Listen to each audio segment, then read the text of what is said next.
काठमाडौँ महानगरपालिकामा प्रमुख प्रशासकीय अधिकृत नियुक्तिलाई लिएर सुरु भएको विवाद झन चर्किँदै गएको छ। 3 महिना भन्दा लामो समयदेखि प्रशासन नै नेतृत्वविहीन हुँदा कर्मचारीले तलब नपाएको प्रति मेयर बालेन्द्र शाह बालिनले तीव्र असन्तुष्टि व्यक्त गर्दै सरकारलाई चेतावनी दिएपछि विभिन्न कर्मचारी संगठनहरूले भने महानगर नेतृत्वप्रति असन्तुष्टि व्यक्त गरेका छन्। स्थानीय तह कर्मचारी संघका केन्द्रीय अध्यक्ष नारायण प्रसाद शर्माले एक विज्ञप्ति निकाल्दै तलब अभावमा झण्डै 4000 पेशाकर्मीको दैनिकी समस्या पर्दा पनि महानगर नेतृत्व जिम्मेवार र गम्भीर नभएको टिप्पणी गरेका छन्।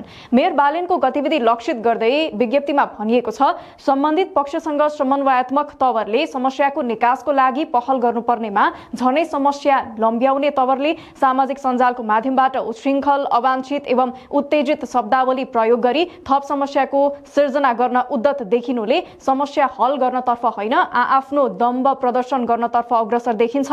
स्थानीय तहको प्रशासनिक र